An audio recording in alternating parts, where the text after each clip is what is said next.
सोचिए, एक रिपोर्ट की पहली ही लाइन है, पूरी दुनिया के इकोसिस्टम में ऐसा जहर घुल चुका है जिसे अब वापस नहीं लिया जा सकता। ये कुछ शब्द ही हमें बता देते हैं कि प्लास्टिक का संकट कितना ज्यादा गहरा है। तो चलिए आज इसी की पड़ताल करते हैं। प्लास्टिक का ये जो वैश्विक संकट है, ये सिर्फ कचरे के ढेर की कहानी नहीं है। नहीं, ये एक ऐसे अदृश्य खतरे की कहानी है जो सचमुच हर जगह मौजूद है। और इस पड़ताल की जो सबसे चौंकाने वाली खोज है वो ये कि प्लास्टिक अब हमारे हर एक अंग में पहुंच चुका है। जी हां, सही सुना, ये अब सिर्फ हमारे आसपास नहीं बल्कि हमारे अंदर है। तो फिर सबसे बड़ा सवाल यही उठता है कि आखिर ये हमारे अंदर पहुंचा कैसे? इस सवाल का जवाब ढूंढने के लिए हमें सबसे पहले ये समझना होगा कि ये जो प्रदूषक है, ये जो प्लास्टिक है, इसकी बनावट कैसी है। देखिए, प्लास्टिक का सबसे बड़ा खतरा ये है कि ये कभी गायब नहीं होता। ये बस टूटता रहता है और छोटे और भी ज़्यादा खतरनाक कणों में। इसे ऐसे समझिए कि प्लास्टिक का हर एक टुकड़ा असल में और ज़्यादा खतरनाक कण बनाने वाली एक कभी ना बंद होने वाली फैक्ट्री है। तो कहानी शुरू होती है इन बड़े टुकड़ों से, जिन्हें हम मैक्रोप्लास्टिक्स कहते हैं। ये वो चीज़ें हैं जिन्हें हम अपनी आंखों से देख सकते हैं, जैसे समुद्र में तैरते मछली पकड़ने के बड़े बड़े जाल। और जब ये बड़े टुकड़े टूटते हैं तो बनते हैं मेसोप्लास्टिक्स, यानी हमारी रोजमर्रा की चीजें, जैसे प्लास्टिक की बोतलें, बैग्स, जो अभी भी हमें दिखाई तो देती हैं। लेकिन असली खतरा तब शुरू होता है जब ये और भी छोटे हो जाते हैं, माइक्रोप्लास्टिक्स के रूप में। ये इतने छोटे कण हैं कि हमारे कपड़ों के सिंथेटिक फाइबर से लेकर इंडस्ट्री से निकले कचरे तक में मौजूद हैं। और फिर आते हैं सबसे खतरनाक, नैनोप्लास्टिक्स। ये इतने छोटे, मतलब अदृश्य कण हैं जो किसी केमिकल की तरह काम करते हैं, और ये हमारे शरीर की हर सुरक्षा दीवार को तोड़कर अंदर घुस सकते हैं। तो यहाँ एक पैटर्न बिल्कुल साफ नजर आता है। जैसे जैसे प्लास्टिक का आकार छोटा होता जाता है, खतरा उतना ही बड़ा होता जाता है।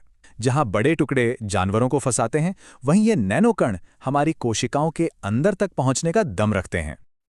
और ये टूटने की प्रक्रिया ये लगातार चलती रहती है। जरा सोचिए, सूरज की गर्मी और समंदर की लहरें एक अकेली प्लास्टिक की बोतल को समय के साथ अरबों अदृश्य नैनोकणों में बदल सकती हैं। चलिए अब जरा आगे बढ़ते हैं और देखते हैं कि इन कणों का हमारे ग्रह के अलग अलग इकोसिस्टम पर क्या असर हो रहा है। ये संख्या सच में हैरान करने वाली है। अब तक 1500 से ज्यादा प्रजातियां जमीन और समंदर दोनों जगहों पर प्लास्टिक निगलती हुई पाई गई हैं। 1500 से ज्यादा। बड़े प्लास्टिक के मलबे में फंसने से वन्य जीवों को जो नुकसान होता है वो बहुत भयानक है। दम घुटने से लेकर भूखे मरने तक, गंभीर घाव और यहां तक कि उनके अंग तक कट जाते हैं। और मामला सिर्फ निगलने तक ही नहीं रुका है। वैज्ञानिकों ने हाल ही में प्लास्टिक से होने वाले एक नई बीमारी की खोज की है जिसका नाम है प्लास्टिकोसिस। इसमें होता क्या है कि प्लास्टिक के नुकीले टुकड़े समुद्री पक्षियों के पेट में लगातार घाव करते रहते हैं, जिससे उनका पूरा पाचन तंत्र ही खत्म हो जाता है। और ये संकट सिर्फ वन्य जीवों तक ही नहीं है। अब हम इस पड़ताल को वहीं वापस लाते हैं जहां से हमने इसे शुरू किया था, यानी मानव शरीर पर इसका असर। याद है हमने नैनोप्लास्टिक्स की बात की थी?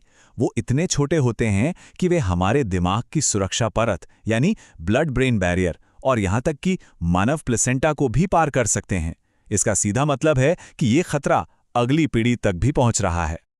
एक बार शरीर के अंदर पहुंचने के बाद ये प्लास्टिक लगातार सूजन, ऑक्सीडेटिव तनाव और हमारे हार्मोन्स में गड़बड़ी पैदा करते हैं, और यही चीजें आगे चलकर हृदय रोग और कैंसर जैसी कई बड़ी बीमारियों को बढ़ावा देती हैं। तो फिर इसका समाधान क्या है? अक्सर रिसाइकलिंग का जिक्र होता है, पर क्या वो सच में काफी है?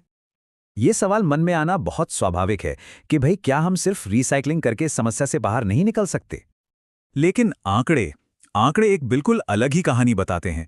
दुनिया भर में जितना भी प्लास्टिक बनता है उसका सिर्फ 9% ही असल में रिसाइकिल हो पाता है। सिर्फ 9%। बाकी 91% हमारे पर्यावरण में जहर घोल रहा है। तो ये तो साफ है कि सिर्फ रिसाइकलिंग से बात नहीं बनेगी। तो हमें अपनी रणनीति बदलनी होगी।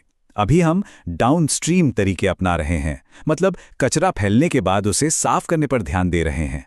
लेकिन असली समाधान अपस्ट्रीम में है, यानी जहां से समस्या शुरू हो रही है उसी नल को बंद करना, जिसका मतलब है नया प्लास्टिक